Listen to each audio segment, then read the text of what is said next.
Bonjour, bienvenue dans ce tutoriel qui est consacré aujourd'hui à la création de tableaux de gestion commerciale qui peuvent être utilisés donc, dans le domaine marketing et qui vont pouvoir vous permettre de retirer très rapidement et visuellement des informations importantes qui sont en lien avec le suivi de vos ventes afin de pouvoir retirer des statistiques sur les chiffres d'affaires, l'évolution des marges et d'autres éléments de ce type. Les tableaux de bord sont des outils qui sont vraiment très personnels et qui vont devoir s'adapter systématiquement de manière très précise à chaque situation. Donc il est très compliqué de vous donner un tableau de bord type qui pourra être utilisé dans toutes les circonstances, mais l'objectif de ce tutoriel est plutôt de vous offrir certaines astuces et une structuration des méthodes de travail qui vont vous permettre de réaliser votre propre tableau qui pourra répondre clairement à vos besoins en fonction de votre situation et de votre contexte d'entreprise. Ce tableau que nous allons présenter aujourd'hui est découpé en plusieurs parties que nous allons essayer d'aborder dans différentes étapes de ce tutoriel. Étapes que vous retrouverez directement dans le menu, dans la timeline et également dans la description afin de pouvoir aborder uniquement les notions qui vous intéressent en fonction de vos besoins. La première partie consistera déjà à vous présenter un petit peu ce tableau de bord, son fonctionnement et son intérêt. Puis dans une seconde partie, il s'agira d'aller découvrir la gestion des données, à savoir les différentes variables et valeurs que l'on va déterminer un peu comme en mathématiques. Il s'agit ici de la première étape, créer les différentes valeurs qui vont nous servir par la suite et que l'on pourra appeler grâce à des noms de variables qui seront attribués, par exemple ici aux différentes catégories de produits vendus ou aux différents articles et informations sur cet article-là. Ensuite, il s'agira de créer un second onglet qui, lui, regroupera les informations de vente. Nous verrons que certaines seront saisies manuellement par le gestionnaire de ce fichier et que d'autres, ici masquées, nous verrons tout à l'heure comment les masquer, seront, elles, calculées automatiquement, d'où la raison ici de l'affichage un petit peu particulier pour éviter d'aller modifier ces valeurs. Une fois la partie données et gestion des données structurée et organisée, il s'agira d'aller effectuer sur cet onglet-ci plusieurs calculs intermédiaires, notamment à l'aide de tableaux croisés dynamiques, qui vont nous servir enfin à aller remplir le tableau de bord à l'aide de tableaux croisés dynamiques, encore une fois, ou de graphiques directement générés à partir de ces éléments.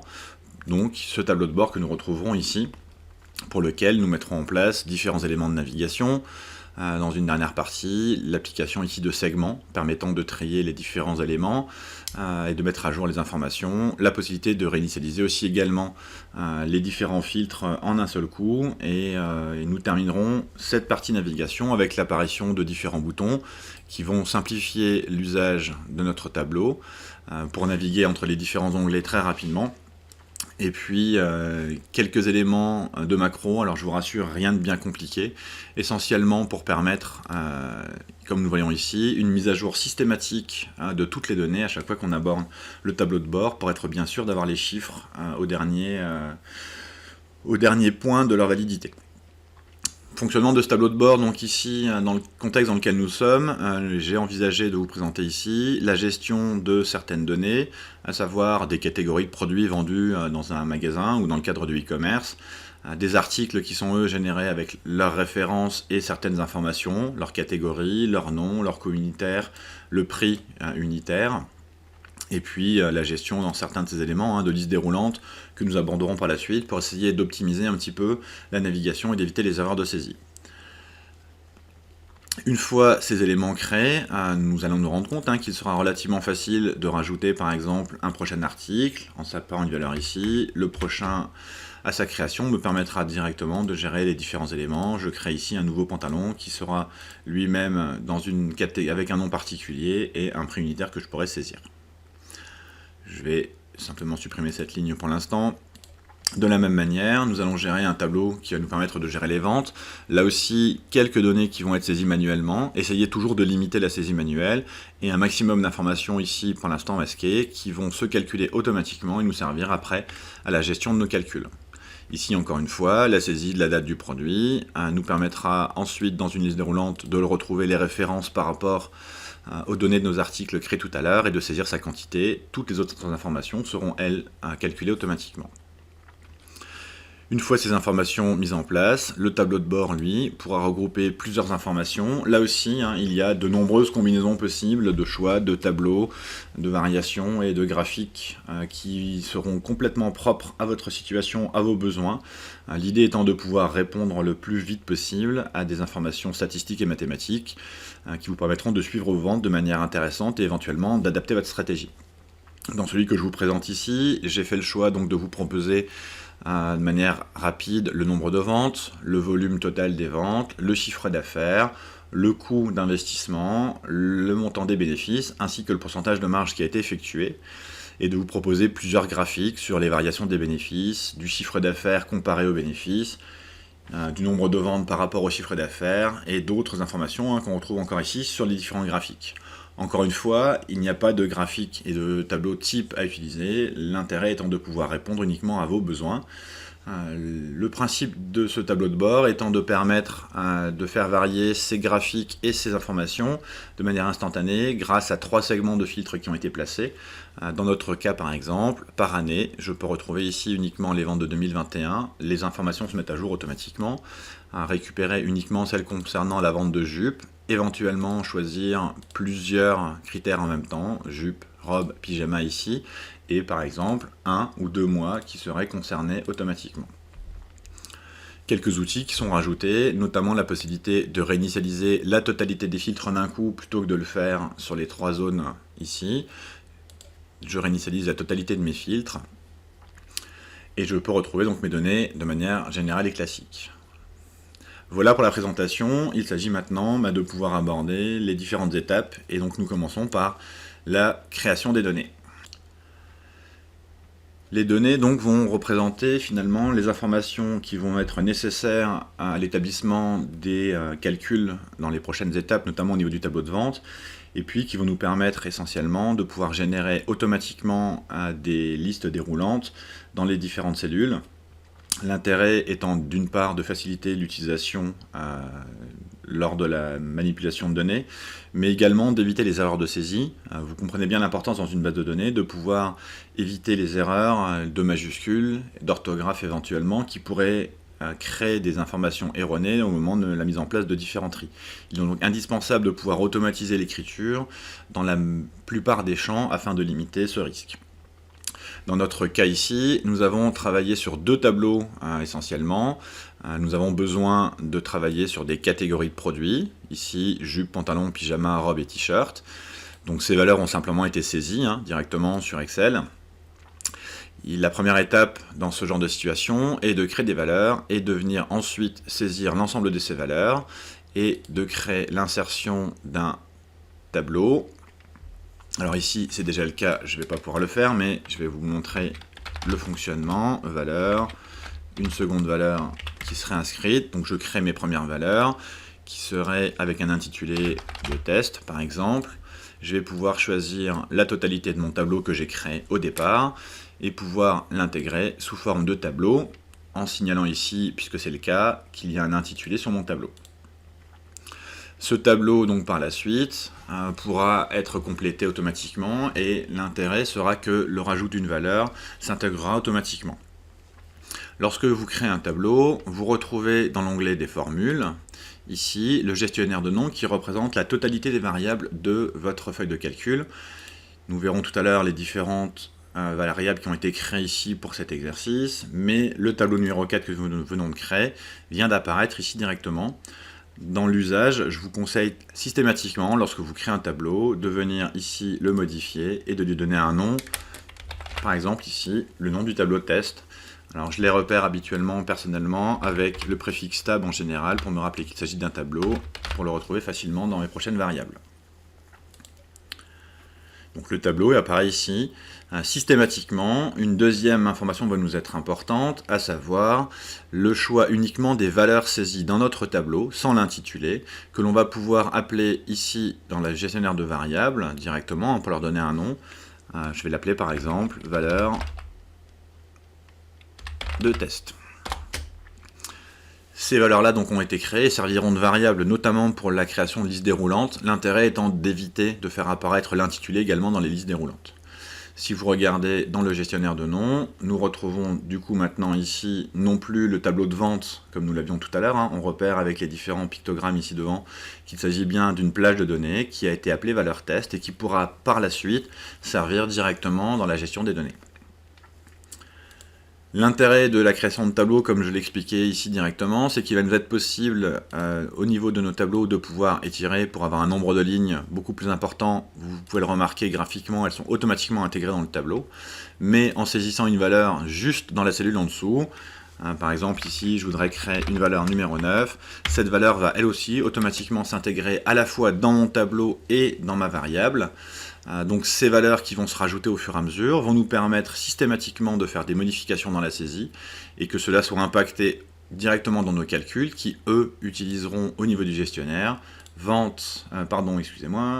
le tableau valeur test et la variable valeur test qui a été saisie. Donc à chaque fois que l'on crée des variables de ce type-là, l'avantage c'est qu'elles se permettront une mise à jour systématique et automatique des données sans avoir besoin de revenir modifier les différents éléments de liste déroulante et de calcul. Je vais simplement supprimer mes valeurs ici pour l'instant puisqu'elles ne me serviront pas. Valeur de test va être supprimée ainsi que le tableau test va également être supprimé. Alors celui-ci, je vais le supprimer de cette manière-là directement.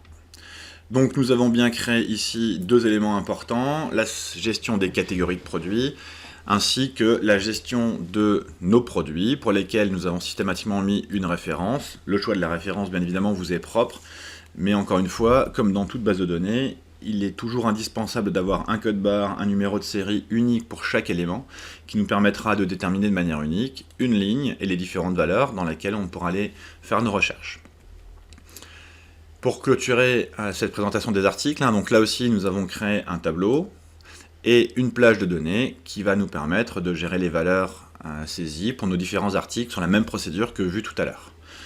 Selon les situations dans lesquelles vous allez vous trouver, il vous sera peut-être utile de créer d'autres tableaux de données pour gérer des informations de taille, de forme, qui pourraient elles aussi également être gérées directement dans vos prochaines valeurs de tableau.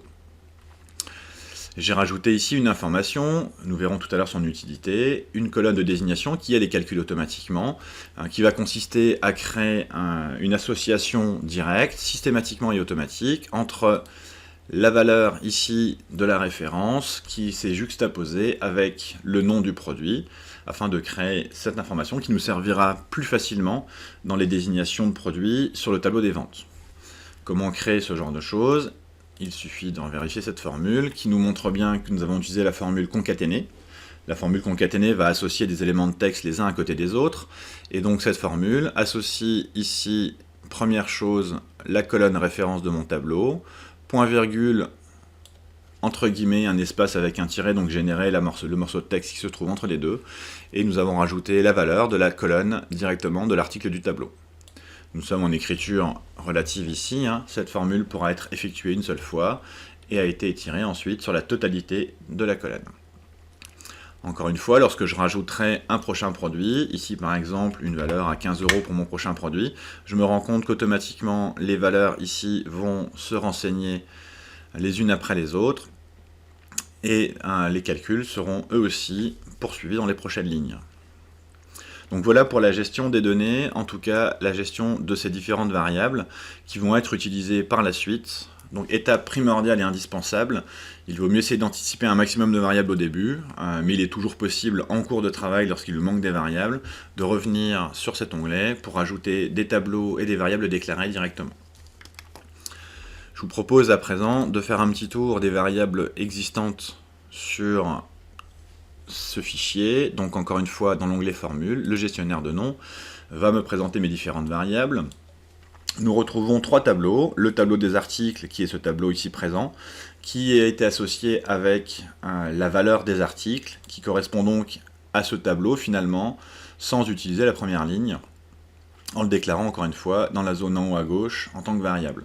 Même principe pour le tableau des catégories, qui se trouve lui ici, tab catégorie, qui a été associé aussi avec la variable catégorie comme nous l'avons vu tout à l'heure. Nous allons retrouver deux autres informations du même type, à savoir le tableau des ventes, tableau que nous allons découvrir dans l'onglet précédent, lui aussi associé à sa variable avec le contenu total sans la première ligne. Et puis trois éléments que nous verrons un peu plus tard, les trois segments de catégorie qui sont les éléments de filtre qui apparaissent directement sur le tableau de bord. Donc voilà un petit peu pour les différentes variables et données qui ont été créées et générées directement pour ce tableau et pour ce fichier. Nous pouvons donc désormais passer à la gestion de notre tableau de vente. Alors pour le bien de l'exercice, bien évidemment, j'ai déjà saisi de nombreuses données qui ne sont pas forcément saisies au départ lors de la création de votre tableau. Pour la procédure à adopter dans le cadre d'une création, la première étape consiste bien évidemment à déterminer le plus possible les différents en-têtes de colonnes que vous allez vouloir choisir avant de créer votre tableau. Bien évidemment, lorsque l'on insérera des colonnes supplémentaires dans le tableau, les variables de tableau seront incluront automatiquement ces différentes valeurs et se mettront à jour. L'idée étant malgré tout de pouvoir l'anticiper au maximum. Je vous conseille également, dans le moment de la création, de créer plusieurs lignes d'informations qui vont déjà vous permettre assez rapidement de vous rendre compte des éléments bloquants et des choses à mettre en place au fur et à mesure. Bien évidemment, il n'y a rien de figé et les différentes colonnes et les différents calculs peuvent être améliorés au fur et à mesure après la création du tableau. Une fois vos premières lignes créées, donc prenons par exemple ici l'exemple, nous avons les en-têtes de colonne ainsi que 2-3 lignes de valeurs qui ont été ajoutées. Comme tout à l'heure, nous allons insérer, donc toujours pareil, dans le menu insertion, insérer un tableau dans un premier temps, tableau que nous irons renommer directement au niveau des formules dans le gestionnaire de noms ici, tableau des ventes, et pour lequel nous créerons automatiquement la variable avec les différentes valeurs, à savoir le choix des lignes que nous aurons créées, ici, que nous viendrons appeler en tant que variable les données de nos ventes, que nous retrouvons encore une fois ici, donc la variable vente qui a été créée ici. Nous pouvons le faire au départ avec quelques lignes. Par la suite, comme je vous l'ai expliqué, lorsque l'on rajoutera des colonnes au tableau, elles seront automatiquement intégrées dans le tableau des ventes.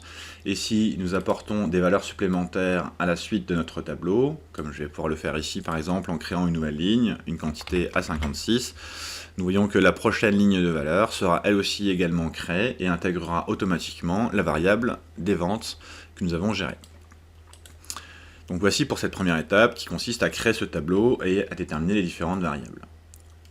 Une fois ces éléments créés, les premiers éléments ici seront, eux, saisis manuellement. La deuxième partie, elle, dans le cas présent, est calculée de manière automatique et j'ai utilisé une petite astuce pour pouvoir éventuellement au quotidien masquer ces cellules dans lesquelles il n'y a strictement rien à faire et qui sont simplement mises en place dans le cadre de calcul.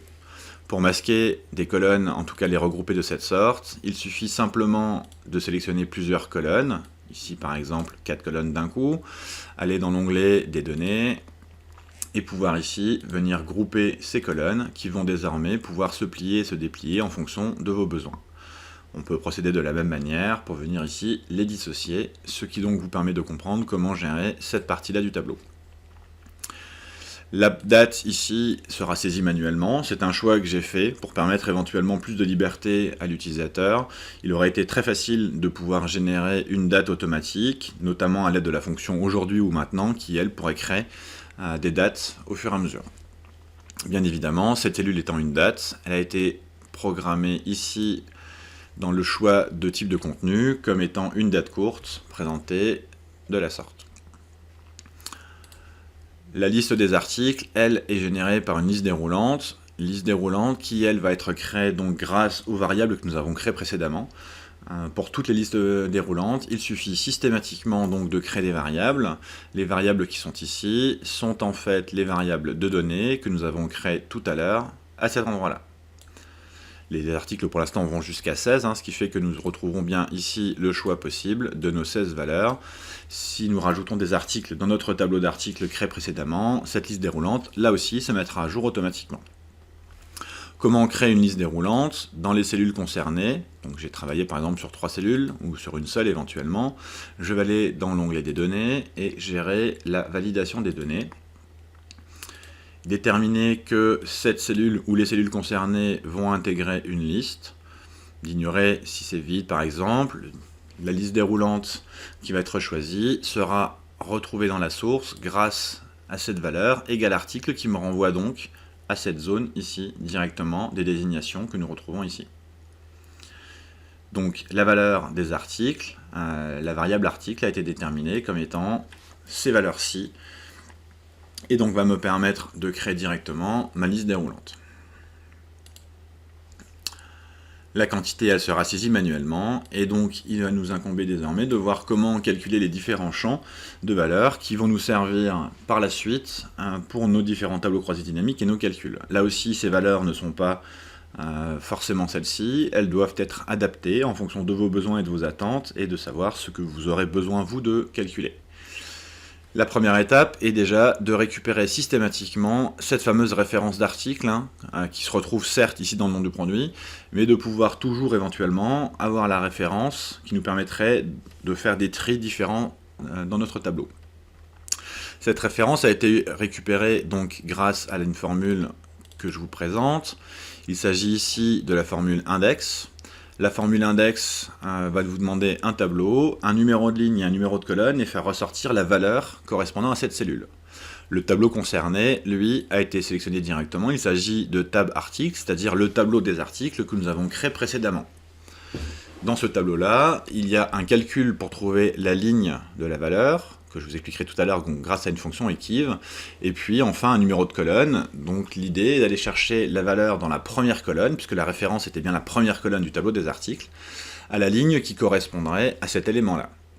Nous avons ici la valeur qui s'appelle art007 jupe large, que nous allons rechercher donc grâce à un equiv pour déterminer le numéro de ligne. L'équivalent va se faire dans le tableau des articles, directement. Donc nous cherchons ici au niveau de l'équiv une valeur qui est celle-ci, que nous allons rechercher dans le tableau des articles, la colonne désignation, de manière exacte, le 0 déterminant qu'on cherche exactement cette valeur. La fonction equiv, elle, va nous sortir un rang, c'est-à-dire le numéro de ligne à laquelle se trouve cette valeur. Donc si nous regardons, cette formule finalement va venir dans le tableau des articles, donc ce tableau en totalité, va récupérer la valeur qui se trouve à la colonne 1, c'est-à-dire la référence qui se trouve ici, et va aller chercher, grâce à un equiv, le nom de notre article dans cette colonne, de manière exacte, s'arrêtera bien ici quand il l'aura trouvé, et me rendra la valeur 1, 2, 3, 4, 5, 6, 7, autrement dit, 7e ligne. Donc il s'agit bien ici d'aller chercher cet élément-là, cette référence qui correspond donc dans le tableau à la valeur de la colonne 1 et de la ligne 7 étant calculée grâce à un equiv dans cette colonne désignation. Le principe reste fondamentalement le même pour retrouver ici le nom, les différentes informations, le nom, la catégorie, le préunitaire et le co-unitaire qui eux aussi sont récupérés directement dans le tableau des articles sur le même principe. Prenons par exemple ici l'exemple du préunitaire. Cette formule donc utilise encore une fois la fonction index, toujours dans le tableau des articles. Le calcul de ligne, toujours réalisé grâce à un equiv que nous expliquerons tout à l'heure, et le numéro de colonne, cette fois étant la colonne numéro 5, puisque dans notre tableau, le préunitaire se trouve dans la 5e colonne du tableau des articles. Comment retrouver le numéro de ligne? Là aussi, nous allons toujours nous baser sur cet élément unique. Vous voyez l'intérêt d'avoir des références systématiquement uniques pour chaque valeur. L'équiv, toujours de art007 jupe large, donc de la valeur de l'article dans cette cellule C4, qui va être cherchée dans le tableau des articles et toujours dans les désignations, et cette fois-ci de manière exacte, mais la valeur prise sera celle de la colonne numéro 5. Donc encore une fois, si nous regardons le fonctionnement de cette formule, nous lui demandons donc dans le tableau des articles, grâce à la fonction index, d'aller chercher dans une ligne calculée la valeur qui se trouve cette fois dans la colonne numéro 1, 2, 3, 4, 5, à savoir celle du prix unitaire. Donc on est bien sur un index dans un tableau avec une colonne numéro 5.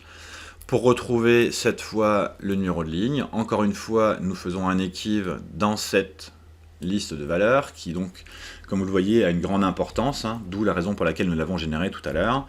Nous cherchons un equiv dans cette liste-là afin de récupérer de manière exacte le numéro de ligne qui, encore une fois, ici, pour notre produit, sera la ligne numéro 7.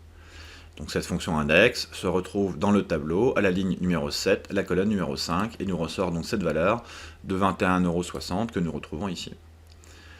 Donc, comme vous avez pu le comprendre, quasiment toutes ces formules sont les mêmes dans le tableau des articles, à savoir pour la référence, le nom d'article, la catégorie, le prix unitaire, le coût unitaire, également ici. Le calcul du chiffre d'affaires, lui, se fera en multipliant forcément la quantité par le prix unitaire, de la même manière que le coût total, lui, se fera directement avec une multiplication de la quantité par le coût unitaire cette fois-ci. Les bénéfices seront bien évidemment la différence de ces deux valeurs, qui sera calculée automatiquement. Il pourra être intéressant pour chaque transaction, encore une fois, par la suite, d'avoir un numéro unique d'identification qui serait un numéro de vente. Nous allons ici, de manière très simple, utiliser une petite astuce pour générer automatiquement ce numéro, sans chercher très loin ici, puisque nous allons numéroter de 1 jusqu'à la valeur suivante pour trouver le prochain numéro de vente. Comment est calculé ce numéro ici? La formule a l'air compliquée parce que nous sommes dans des tableaux. Vous avez pu remarquer que lorsqu'on est dans des tableaux, les cellules ne sont plus repérées par leurs lignes et leurs colonnes, mais bien évidemment par des informations liées aux en-têtes de colonnes. Ici, il s'agit simplement d'utiliser la valeur bleue, à savoir de chercher avec la fonction ligne, qui va s'appliquer à la date qui se trouve ici, moins le numéro de ligne qui va lui s'appliquer à cette valeur-là. En fait, la fonction ligne va simplement donner un numéro de ligne. La fonction ligne va donner le numéro de ligne de la date, qui est la ligne 4, moins le numéro de ligne de cette valeur qui est ici, qui elle est la ligne numéro 3. L'avantage de ce fonctionnement, c'est que la cellule rouge, elle, ne se déplacera jamais, puisque l'en-tête, lui, sera toujours au même endroit, alors que le numéro de ligne de la date, lui, lorsqu'on étirera la formule, sera modifié et descendra au fur et à mesure. L'écart entre ces deux lignes, au départ, est de 1, et cet écart va grandir au fur et à mesure systématiquement, permettant d'avoir des valeurs 2, 3, 4, 5, et ainsi de suite. Si nous regardons de manière plus aisée dans une autre cellule, ici par exemple, nous avons toujours le numéro de ligne calculé ici, qui est le numéro de ligne de cette date-là, donc ligne numéro 11, auquel nous allons soustraire le numéro de ligne toujours de l'en-tête de colonne ici par exemple, qui sera toujours le numéro 3. Et nous permettra donc de bien avoir 11 moins 3, la valeur 8 qui va s'afficher. Donc il s'agit d'une astuce relativement simple, qui consiste à différencier deux numéros de ligne, un numéro de ligne qui lui va être mobile, celui de la date de la ligne en cours, moins un numéro de ligne qui lui est systématiquement fixe puisqu'il s'agit d'un numéro d'en-tête, ce qui nous évite d'avoir besoin d'utiliser les dollars classiques pour verrouiller des cellules. Encore une fois, les cellules d'en-tête ne bougent pas. Autres éléments qui vont nous servir, puisque nous envisageons de faire des tris par année et par mois, de pouvoir déterminer systématiquement, par rapport à la date qui a été saisie ici, de pouvoir en extraire à la fois les valeurs d'année et de mois qui nous serviront dans nos prochains filtres et tris mis en place par la suite. Relativement simple ici, la valeur de l'année est calculée grâce à la fonction année, que l'on applique à la date en question dans la ligne concernée. Cette formule étirée pourra permettre d'avoir la valeur exacte systématiquement dans chaque ligne de vente. Et ensuite, la valeur du mois, elle, est calculée tout simplement en lui demandant de transformer notre date au format date en texte. Donc je lui demande, grâce à la fonction texte, d'appliquer cela à la date et de faire apparaître l'écriture MMM entre guillemets qui correspond à l'onglet months, et donc va lui permettre de dire qu'on veut l'écriture réduite du nom des mois, qui est symbolisée ici par les 3 M. Donc voilà pour ces données calculées automatiquement. Une fois ceci mis en place, il ne sera plus utile de les retoucher et de les modifier, et il nous suffira donc par la suite de les utiliser dans les prochaines données de calcul. Il s'agit donc désormais d'agir sur un nouvel onglet, qui est l'onglet que j'ai nommé ici Calcul, sur lequel on va mettre en place notamment des tableaux croisés dynamiques. Tableaux croisés dynamiques qui, eux, n'ont pas vocation à être présentés directement sur le tableau de bord, mais pour la plupart d'entre eux vont permettre de générer des graphiques croisés dynamiques qui seront plus lisibles directement sur le tableau de bord, ou comme le premier ici, à récupérer des valeurs que l'on pourra afficher à des endroits particuliers. Donc cet onglet-là n'a pas de vraie vocation graphique, raison pour laquelle il n'a pas été très élaboré d'un point de vue graphique, et sera essentiellement utilisé en tant que valeur intermédiaire. Il s'agit donc ici de créer différents tableaux croisés dynamiques qui ont déjà été présentés dans le cadre d'un autre tutoriel plus élaboré. Là aussi, il n'y a pas de règle d'or. Les tableaux croisés dynamiques vont vraiment dépendre de vos besoins, de vos attentes et des situations très particulières dans lesquelles vous vous trouvez. Je vous propose de vous en expliquer quelques-uns, notamment le premier, et d'aborder aussi du coup la mise en place et la relation avec les segments de filtres. L'idée étant cette fois de créer tous les éléments afin de pouvoir après faire un assemblage de toutes ces choses-là sur le tableau de bord. Nous allons donc par exemple ici essayer de réaliser ce tableau croisé dynamique avec l'insertion donc d'un tableau croisé dynamique à partir d'une plage de données. La plage de données, inutile d'aller la saisir manuellement puisqu'il s'agit de toutes nos données de vente, variables vente que nous avons créées préalablement dans les différentes parties de ce tutoriel. Et donc il suffit ici d'écrire égale vente pour retrouver le tableau croisé dynamique qui sera créé automatiquement. Comme nous l'avons vu dans le tutoriel voué au tableau croisé dynamique, le champ d'apparition du tableau se trouve ici. Nous retrouvons la totalité des champs de notre tableau de vente, plus un ici, plus particulier dont nous parlerons tout à l'heure, qui est un champ calculé, qu'il faudra rajouter. Et donc il nous est possible de générer de nombreux tableaux croisés dynamiques, simplement en déplaçant les différents éléments qui sont ici. Par exemple, je pourrais déplacer les mois en ligne, et chercher par exemple à connaître le chiffre d'affaires en valeur, par rapport à différents éléments d'année par exemple, et on pourrait retrouver assez facilement ici le chiffre d'affaires en janvier de l'année 2020, donc différents tableaux de croisés dynamiques qui vont pouvoir être générés automatiquement. Le tableau qui nous intéresse ici, quant à lui, va concerner d'autres éléments, donc je vais enlever les étiquettes utilisées jusqu'à présent, et donc je vous propose par exemple ici de prendre dans un premier temps la quantité vendue. Donc j'obtiens ici la quantité vendue, nous retrouvons ce fameux chiffre, le volume des ventes à 5924, de reprendre par exemple le chiffre d'affaires. Dès le moment que nous aurons deux valeurs, nous aurons le choix de faire apparaître nos en-têtes de valeurs en colonne ou ici en ligne, ce qui était le cas aussi dans notre tableau. Vous réalisez que mes tableaux qui se trouvent au-dessus sont eux modifiés, puisqu'en fait les colonnes utilisées dans mon tableau croisé dynamique sont automatiquement ajustées à chaque fois qu'il y a une mise à jour ou un changement.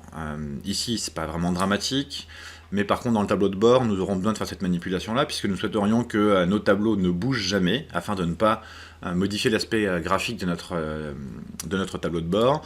Première option intéressante sur ces tableaux, de pouvoir venir, donc toujours dans les analyses du tableau croisé dynamique, d'aller dans les options, et de pouvoir gérer une première chose, l'ajustement automatique ici, nous allons le décocher, ce qui permettra, donc en déterminant des largeurs de colonnes différentes, ce que je refais ici, de ne plus faire évoluer les largeurs de colonnes et de faire en sorte que notre tableau reste fixe et évite de modifier graphiquement nos données.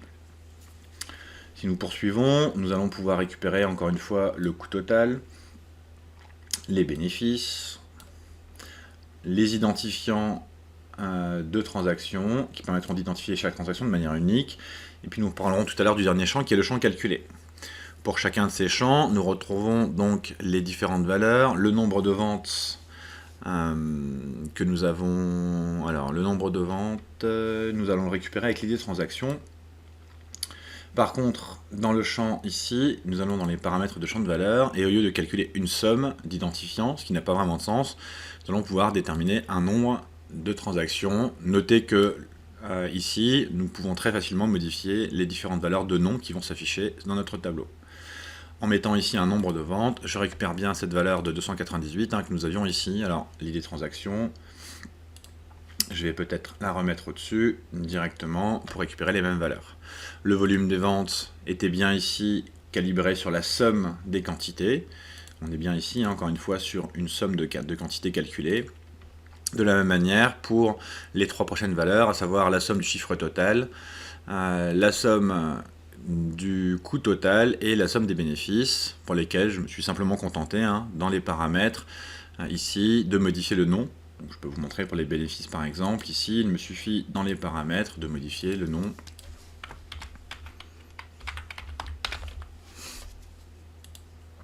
directement dans mon tableau. Il nous reste enfin ce dernier élément qui serait le calcul que nous avons ici du pourcentage bénéficiaire. Dans mon tableau, si vous regardez, nous avons ici effectivement un pourcentage de marge.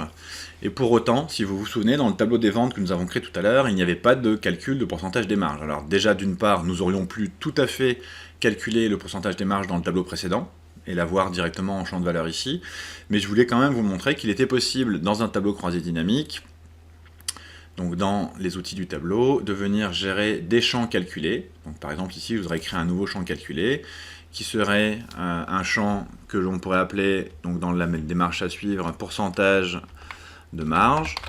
Et ce champ, on va lui donner une formule qui pourra être égale à un calcul qui sera effectué avec les bénéfices qu'on va insérer, et ainsi de suite. Donc vous voulez le calcul de taux de marge classique en rapport aux bénéfices et au chiffre d'affaires général peut se calculer ici directement avec les champs existants.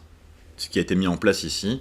Encore une fois, calcul que l'on aurait pu effectuer dans le tableau des ventes, mais il est parfois intéressant de générer directement des champs calculés que l'on pourra réutiliser dans nos tableaux croisés dynamiques sans pour autant les avoir créés dans le tableau de données de départ.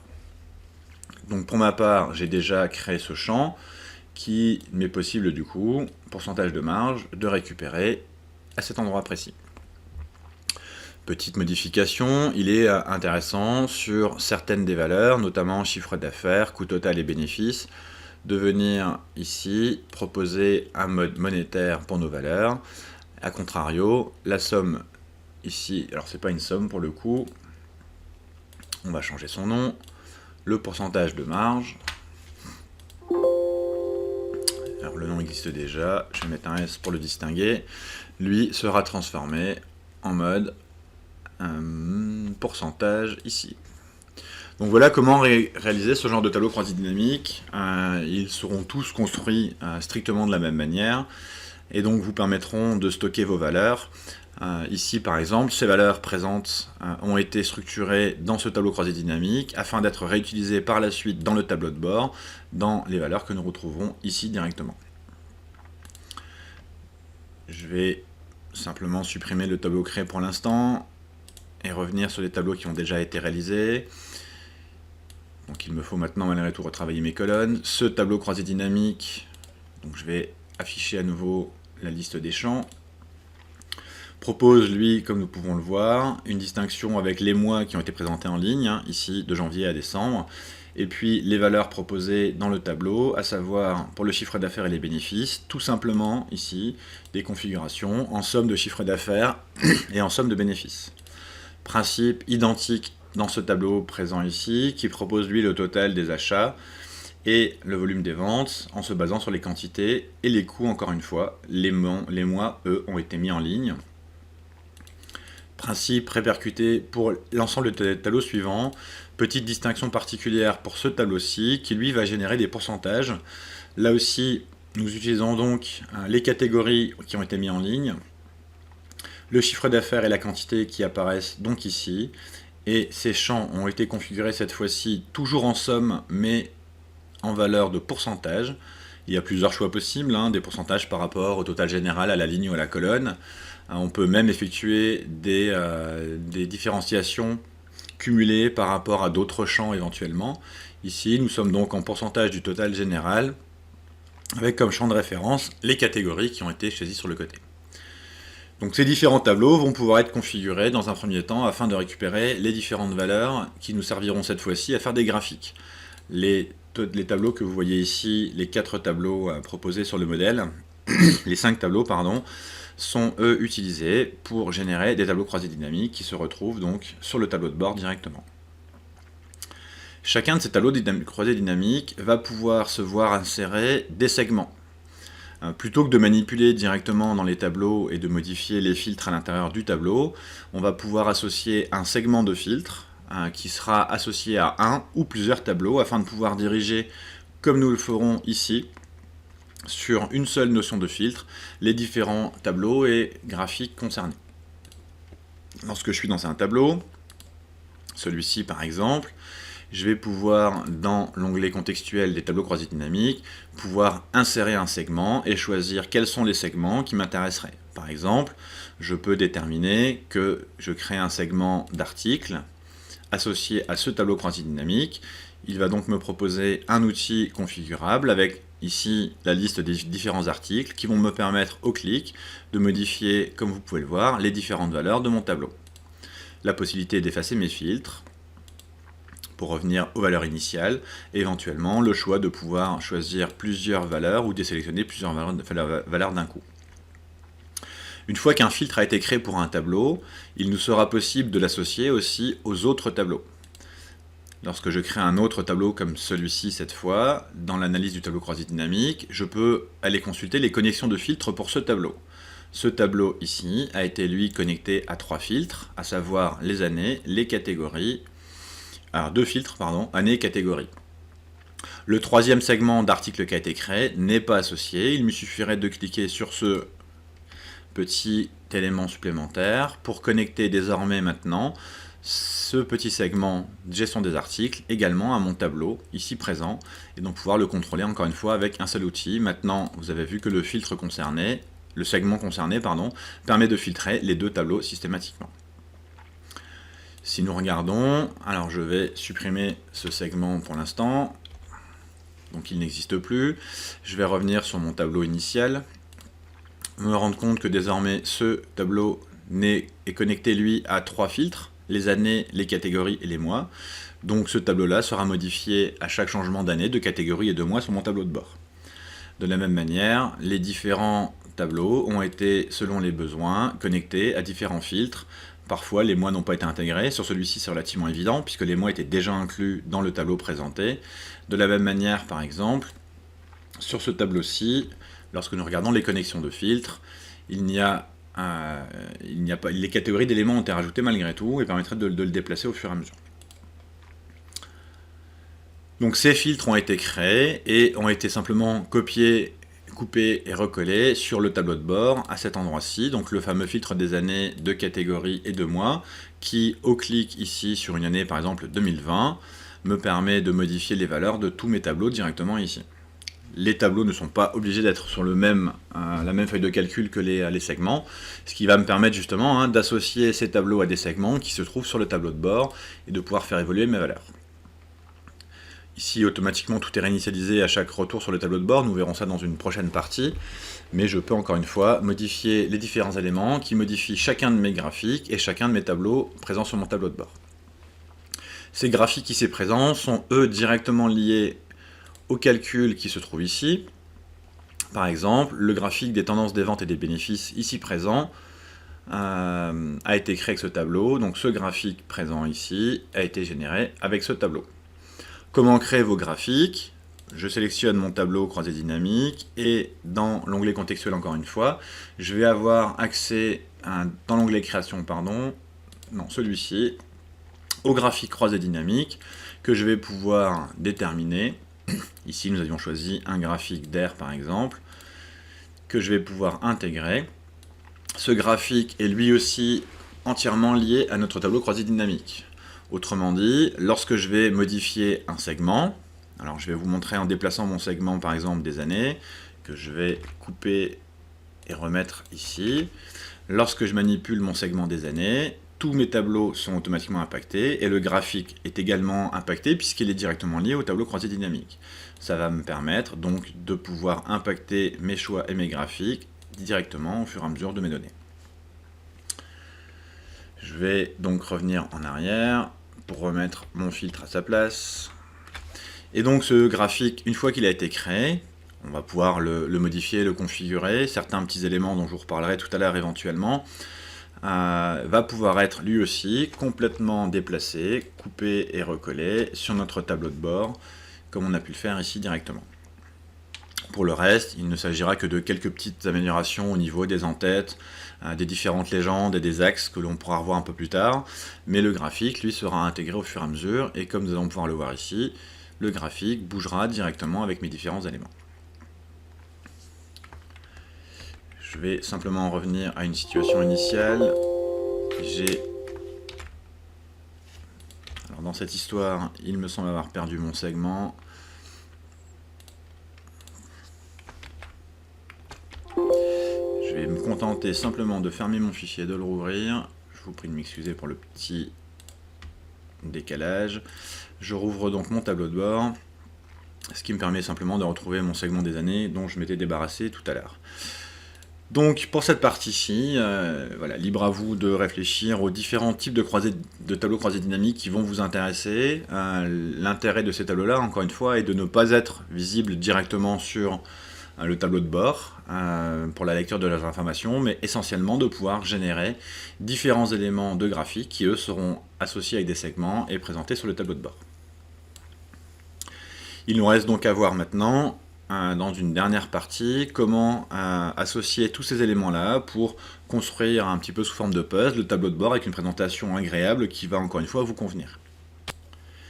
Il s'agit donc désormais d'arriver à l'une des dernières étapes de la construction de ce fichier, à savoir l'assemblage de différents éléments et surtout un gros travail de mise en forme et de mise en page pour obtenir un tableau de bord qui, d'une part, sera élégant et facile à lire, et d'autre part, vous permettra de retrouver très rapidement les informations que vous souhaitez mettre en évidence au plus vite. Plusieurs petits conseils pour la réalisation de ce tableau de bord, qui encore une fois sera présenté de manière graphique et structurée, de manière propre à chacun, en fonction de vos attentes et de vos besoins. Prévoyez toujours quelques lignes au départ de votre tableau qui vous permettront par la suite de pouvoir insérer des éléments de navigation que nous verrons dans la partie suivante.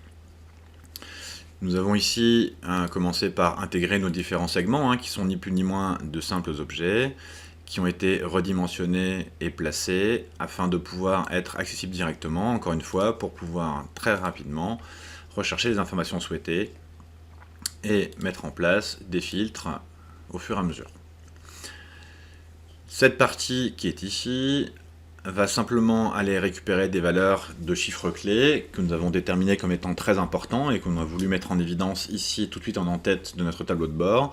Ces valeurs sont simplement intégrées dans des formes, donc des formes qui ont été insérées de manière très simple, directement de cette manière-là, ce qui permet quand même une grande liberté graphique, et dans lesquelles nous avons fait apparaître des valeurs de manière très simple.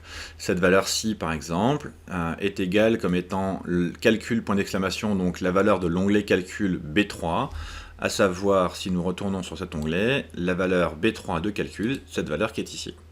Donc en fait, nous avons simplement reporté les valeurs présentes dans le tableau croisé dynamique avec nos chiffres clés, le premier que nous avons créé dans nos calculs, directement dans les différents onglets du tableau de bord présenté ici.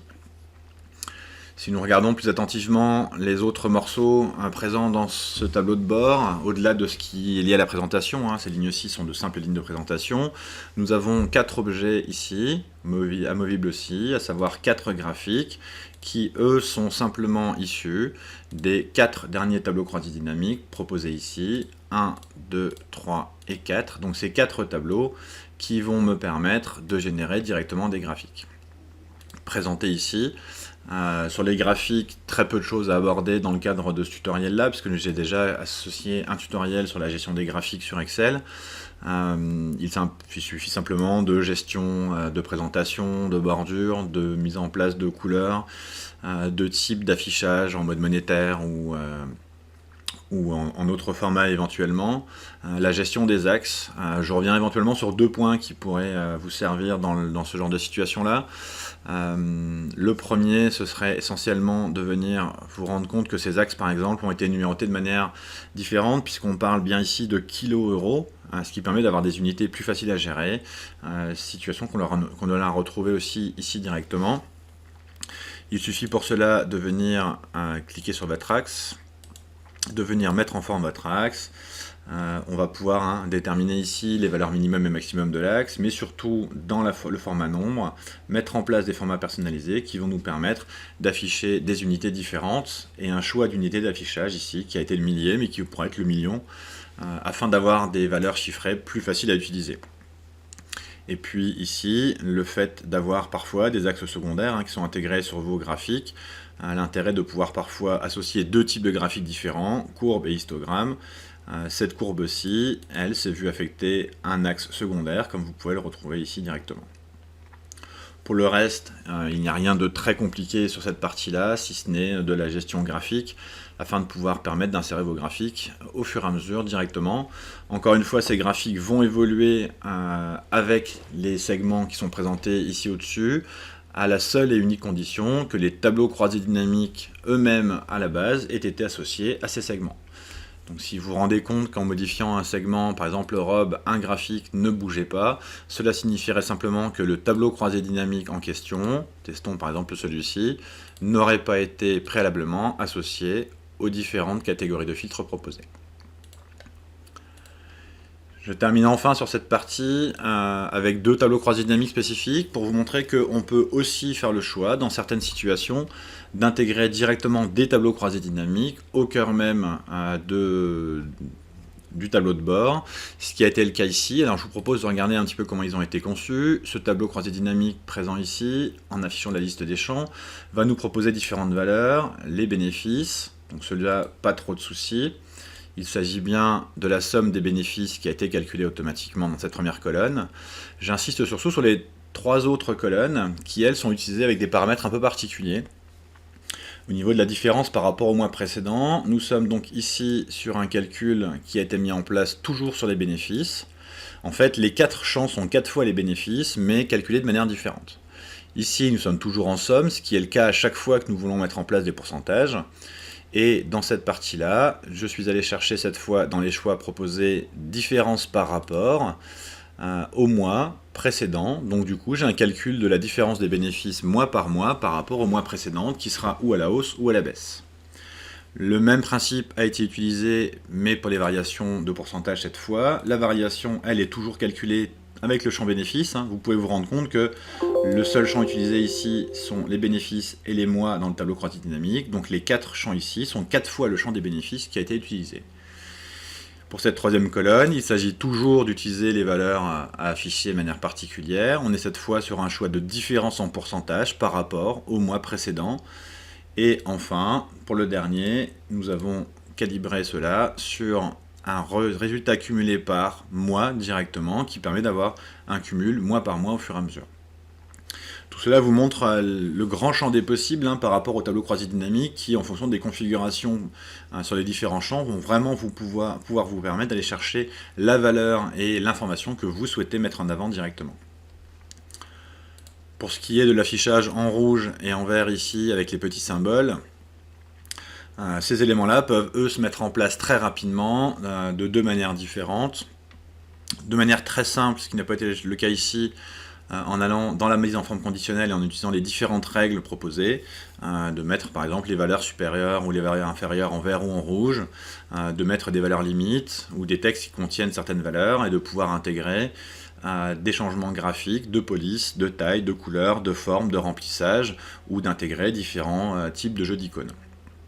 On peut aussi, pour ces différentes valeurs, notamment ici, pour celle-ci, allez, donc nous sommes sur le mois précédent, dans les paramètres toujours, mais dans les choix des valeurs, et déterminer les formats de nombres. Dans les multiples choix proposés, nous pouvons aussi utiliser des choix personnalisés qui vont permettre ici aussi de mettre directement une mise en forme conditionnelle par rapport aux différentes valeurs. Donc plusieurs propositions sont déjà faites, des codages sont faciles à retrouver pour savoir comment déterminer les champs à afficher avec des masques mis en place ici, et on peut donc le gérer directement à cet endroit-là. Le conseil que je vous donne, si vous n'êtes pas à l'aise avec ce genre de codage et que vous voulez pas forcément investir trop de temps, c'est de gérer ces mises en forme directement par la mise en forme conditionnelle avec les règles qui existent et qui devraient normalement vous permettre de gérer les différentes choses à mettre en avant. Regardons à présent le dernier tableau qui a été créé ici. Celui-ci est particulier puisque on lui a demandé de ne gérer que le top 5 des articles les plus rentables. Ça me permet de vous montrer un autre aspect de ces tableaux croisés dynamiques, puisque, comme vous pouvez le réaliser, ces tableaux ne modifient pas leur dimension en largeur et restent relativement stables lorsqu'on fait évoluer les différents segments, chose qui n'est pas mise en place par défaut.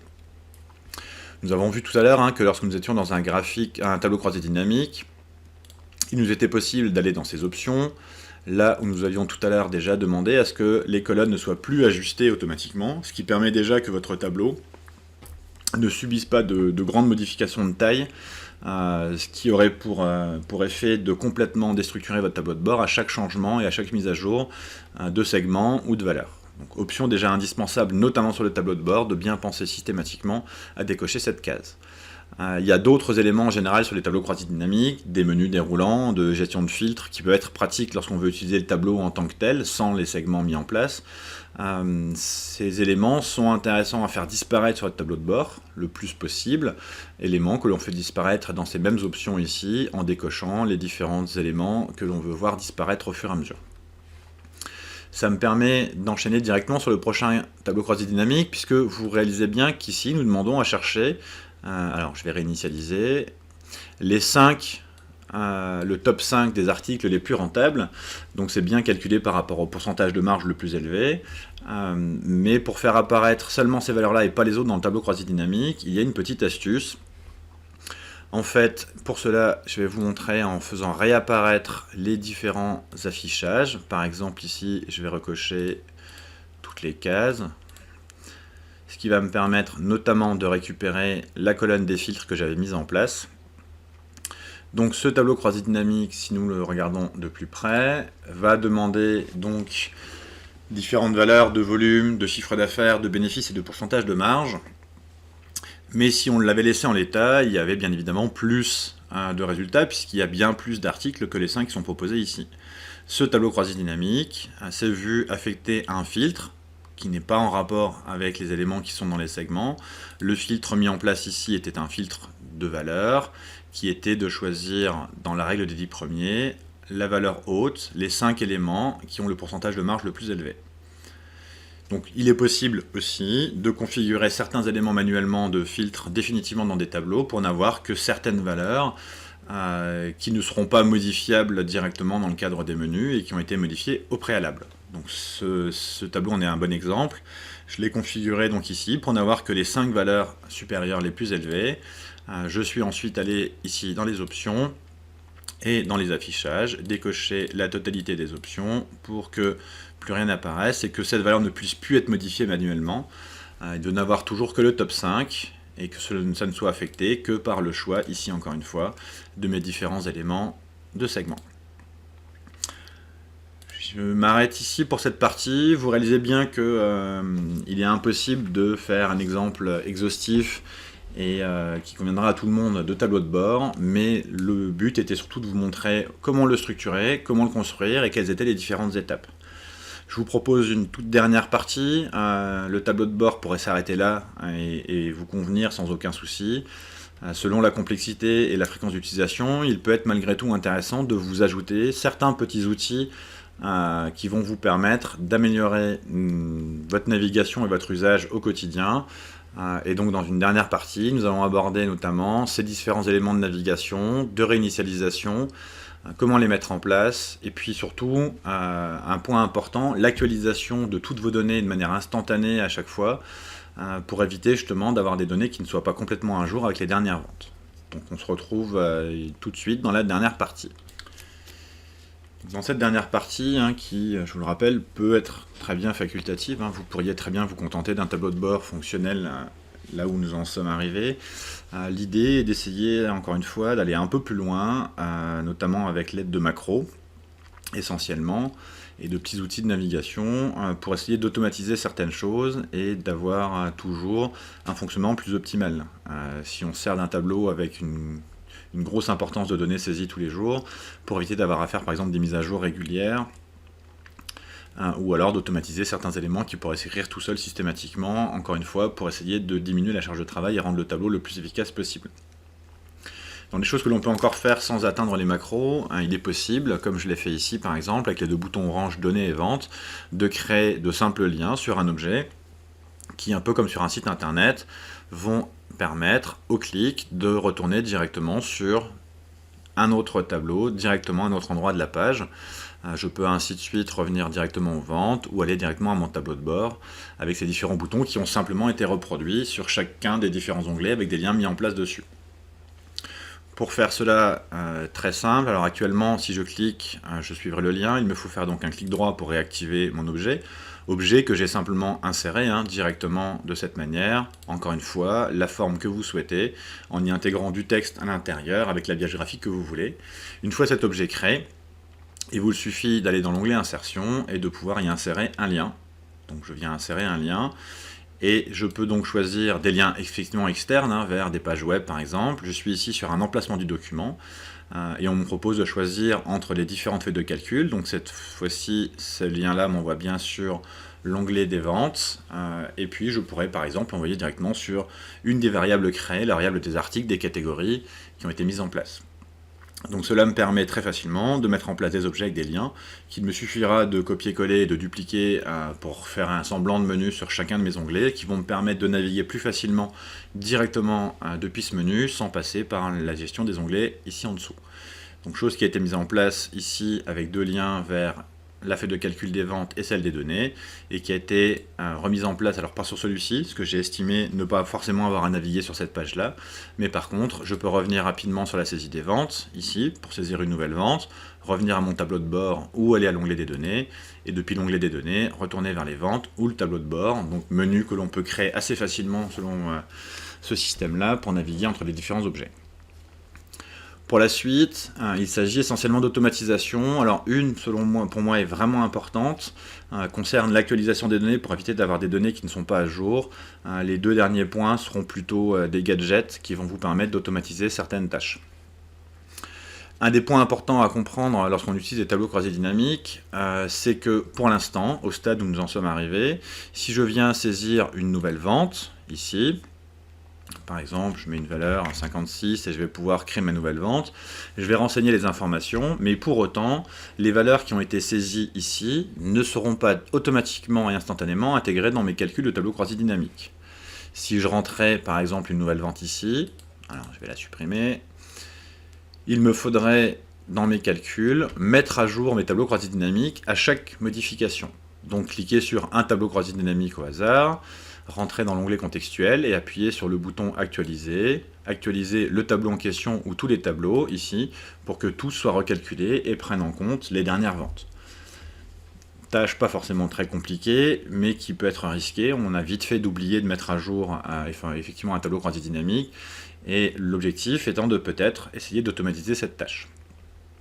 Pour le faire, je suis parti de l'idée, encore une fois c'est propre à chacun, de me dire que pour ma part, j'avais simplement besoin que mes données soient mises à jour automatiquement au moment où j'accède à mon tableau de bord. Donc j'ai fait le choix qu'à chaque entrée sur le tableau de bord, dès que je clique dessus, comme vous pouvez le voir ici, il y a un calcul et une mise à jour qui est refaite systématiquement et une réinitialisation qui est mise en place automatiquement. À chaque entrée sur le tableau de bord, je peux vous le remontrer, je vais mettre en place par exemple des filtres aussi ici.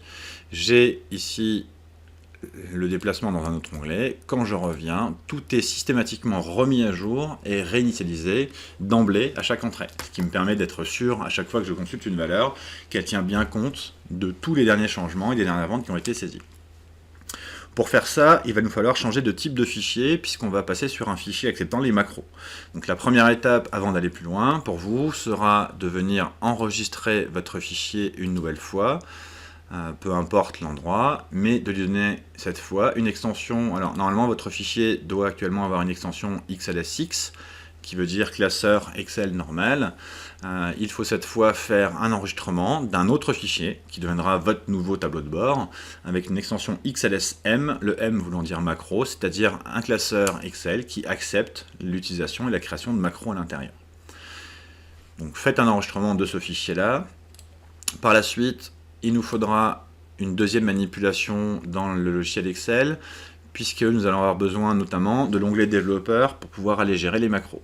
Cet onglet n'est pas présent par défaut dans Excel normalement sur vos interfaces.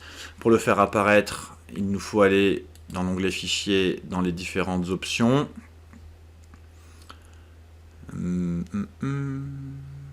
Pardon, excusez-moi, j'étais perdu. Dans les différentes options qui sont ici, et on va pouvoir aller dans les options avancées.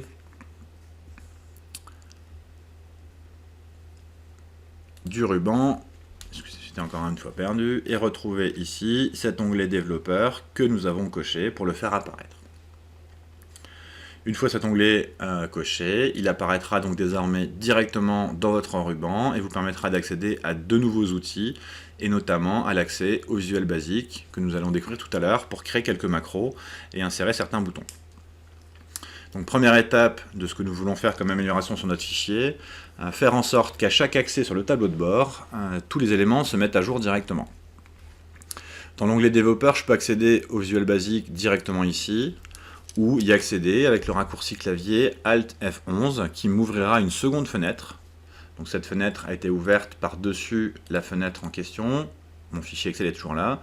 J'ai une fenêtre supplémentaire qui me propose ici les différentes feuilles de calcul créées, données, vente, calcul, tableau de bord, une feuille générique, et puis le module que vous n'avez pas pour l'instant, dont nous parlerons tout à l'heure.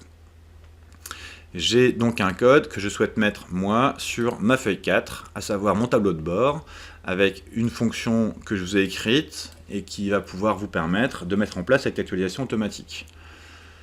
Première chose, effectivement, le langage utilisé est du VBA, le VBulletin, qu'il faut effectivement connaître et travailler pour faire des macros. Si cela vous intéresse, j'ai de nombreux tutos mis en place, du mode débutant jusqu'au mode confirmé, sur la découverte et l'utilisation du VBA. L'objectif, encore une fois, n'est pas là aujourd'hui. Je vous donne quelques petites lignes de calcul qui vont vous permettre assez facilement de mettre en place ces options sur votre tableau de bord. Je vais zoomer un petit peu sur cette proposition. Alors, ici, private sub et unsub disent simplement qu'on va ouvrir une fonction qui se referme ici. Cette fonction s'appelle worksheet activate. J'aurais pu lui donner le nom que je voulais ici. J'aurais pu l'appeler mise à jour par exemple. Il vous suffit de recopier ces lignes parmi celles qui vous intéressent. Alors celle-ci est facultative. Elle serait intéressante si vous aviez décidé de verrouiller certaines plages ou certains éléments de vos feuilles de calcul pour que personne ne puisse les modifier avec un mot de passe. Donc celle-ci va simplement, au lancement de l'onglet, désactiver, déprotéger toutes les feuilles afin de pouvoir les manipuler. La partie qui vous intéresse vraiment est celle-ci. Donc ces lignes-là que vous pourrez recopier, un commentaire qui explique simplement que toutes les données au chargement vont être mises à jour. Cette ligne-là, Active Workbook Refresh All, va simplement rafraîchir toutes les données, donc remettre à jour, actualiser tous les tableaux croisés dynamiques. Cette action-là, actuellement sur Brillance, en fait, correspond au clic dans votre menu du tableau croisé dynamique sur Réactualiser tout. Cela permettra donc, quand on arrivera sur votre feuille de calcul, de réactualiser automatiquement, systématiquement, tous les tableaux croisés dynamiques, tous les graphiques pour avoir des valeurs à jour. La deuxième ligne présente ici dit simplement que for each, pour chaque SSLice, c'est tous les segments qui ont été créés, qui se trouvent Active Workbook, qui se trouve dans la feuille de calcul existante. La commande est mise ici. On demande simplement de Clear Manual Filter, de réeffacer, de réinitialiser tous les filtres directement. Donc les informations importantes pour vous, si vous vouliez faire une formule de ce type-là, cette ligne-là est obligatoire avec le nom de formule que vous voulez. Celui-ci, vous pouvez le modifier. La fin de votre fonction va arriver ici. Les deux lignes obligatoires pour vous, indispensables, sont celles-ci et ces lignes-là, qui vont avoir donc comme action, à chaque fois que l'on ira sur le tableau de bord, de rafraîchir tous les tableaux, toutes les données pour les mettre à jour directement, et puis de réinitialiser automatiquement tous les filtres afin de pouvoir les manipuler et de ne pas tomber sur des données qui sont filtrées sans qu'on s'en rende compte. Donc première partie de code qui peut être intéressante. Une fois cela terminé, vous enregistrez votre VBA, et donc normalement, à chaque fois que vous reviendrez sur votre tableau de bord, il va et réactualiser et réinitialiser tous les filtres. Donc voilà pour cette première partie qui, à mon avis, est relativement importante pour éviter toutes les erreurs possibles. Les prochaines propositions que je vais vous faire sont notamment la création d'un bouton réinitialisé, ici, qui va me permettre, lorsque j'utilise mes filtres, j'en ai plusieurs mis en place ici directement, va me permettre, au lieu de les réinitialiser un par un, même s'il n'y en a que 3, c'est pas très compliqué, je peux le faire ici directement, en un clic, et il va là aussi réinitialiser tous les filtres directement. Pour mettre ça en place, dans l'onglet développeur, je vais venir ici en mode création, et je vais insérer, pour commencer, un premier bouton de contrôle de formulaire. Ce bouton-là, je vais lui donner un nom, qui va s'afficher, et je vais donc lui affecter une macro que je vais devoir créer directement dans mon VBA. Alors pour vous montrer comment gérer ces macros, donc ici celle que j'ai utilisée, c'est la macro reset. Je peux créer donc mon bouton 2 qui maintenant lui aussi va fonctionner. Donc j'ai par exemple des segments actifs. Quand je clique sur mon bouton, il va tout réinitialiser. Donc l'idée c'est de créer un bouton et de lui associer un petit programme. Je vais donc vous montrer à présent, donc en supprimant celui-ci, puisqu'il ne me sert pas, il est en doublon, comment réaliser ces petits programmes qu'on va pouvoir affecter à des boutons. Ici il s'agira de réinitialiser. Et puis deux autres boutons que je vous ai proposés ici directement, à savoir celui-ci ajouter, qui va automatiquement créer une nouvelle ligne et me mettre la date du jour, ce qui va m'éviter de la saisir. Et au niveau de mes données, pareil, ajouter un article qui va automatiquement me créer une ligne tout en dessous et activer la ligne du produit pour que je la saisisse. Ces trois programmes donc ont été créés directement dans le VBA avec un nom de programme. Et puis, il m'a suffi ensuite, comme je viens de vous le montrer, sur les pages concernées, de venir créer un bouton auquel j'ai associé cette fonction. Pour la mise en place donc, de ces différents boutons, alors déjà, premier bouton, la fonction réinitialiser qu'on a vu tout à l'heure, et pour les deux autres, il nous faut donc aller dans le Visual Basic, donc toujours pareil, depuis l'onglet développeur, ou alors avec un clic droit, directement sur cette partie-là. Et donc on va aller dans la partie module, et on va aller donc insérer deux nouveaux modules. Donc un nouveau module en l'occurrence ici, sur lequel on va pouvoir créer plusieurs fonctions. Alors j'en ai ici trois. La première, relativement simple, fonction que j'ai appelée reset. Donc pareil que tout à l'heure, la fonction démarre par sub et se termine par nsub. Et puis ligne qu'on a déjà vue, lui disant que pour tous les différents segments de la feuille active, nous demandons simplement une réinitialisation. Donc cette fonction reset est créée directement sur le module. Ça va nous permettre donc, dorénavant, quand nous serons sur notre bouton que nous avons créé, de pouvoir lui affecter une macro, la macro reset, donc de donner à ce bouton une fonction qu'on aura mise en place. Pour les deux autres, c'est un tout petit peu plus compliqué et pas forcément utilisable dans l'état, puisqu'il faudra clairement l'adapter à la configuration de votre présentation. Je vais malgré tout essayer de vous expliquer un petit peu la mise en place de ces formules pour que vous puissiez éventuellement utiliser ce code VBA et l'adapter à vos besoins. Sur l'onglet des ventes, nous souhaitons ici, en appuyant sur ajouter, alors je vais supprimer cette ligne dans un premier temps, en appuyant sur ajouter, ce bouton est associé à une macro qui va automatiquement rechercher la première ligne qui n'est pas vide et inscrire directement dans la première cellule la date du jour de manière automatique et vous permettre de n'avoir que deux champs à renseigner par la suite. Cette fonction-là, donc elle aussi est gérée dans le VBA, ajouter une vente, donc toujours pareil, le nom de ma fonction, de mon application sub et se termine par nsub. Ici, le nom c'est ajouter une vente, parenthèse qui dit bien que c'est une fonction. Ce petit code ici, alors je vais tenter de vous l'expliquer pour que vous puissiez l'adapter. On va déclarer ici une valeur i, variable i as integer, donc en étant un entier. On donne pour l'instant une valeur de i qui est égale à 3 au départ. Alors pourquoi 3 ? Tout simplement parce que ma première ligne où mon tableau commence, la ligne de mes en-têtes, est la ligne numéro 3. Je vais lui demander de commencer à les regarder dans chaque ligne, la 3, puis la 4, puis la 5, puis la 6, si la cellule de la date est vide ou pas. Donc, on lui dit quelque chose qui s'appelle une boucle ici, do while loop, c'est quelque chose qui va se répéter, tant que la condition ne sera valide. En fait, do while, qui veut dire tant que la cellule qui se trouve numéro de ligne i, donc ligne 3 au départ, colonne 2, la valeur est différente du vide, donc tant que ma cellule n'est pas vide, la valeur de i va augmenter à chaque étape de i à i plus 1, donc de la ligne 3 à la ligne 4 et ainsi de suite. Jusqu'à ce qu'il trouve une cellule vide, il continuera ce procédé. Lorsqu'il trouvera une cellule vide, il sortira de la boucle et viendra effectuer les deux tâches qui sont écrites ici. La première chose, c'est que la cellule de la ligne i, qui sera par exemple la ligne 237, la première ligne où la cellule est vide, cette cellule de la ligne i colonne 2 va prendre comme valeur la date, qui sera la date du jour automatiquement calculée, et puis cette même cellule, .activate, va devenir active, c'est-à-dire que votre curseur se mettra directement dedans. Donc dans le principe, on est bien ici au départ sur une valeur de i qui est égale à 3. Il va aller chercher si la cellule, colonne 2, on est bien ici colonne 1, colonne 2, puisque j'avais mis une colonne de séparation.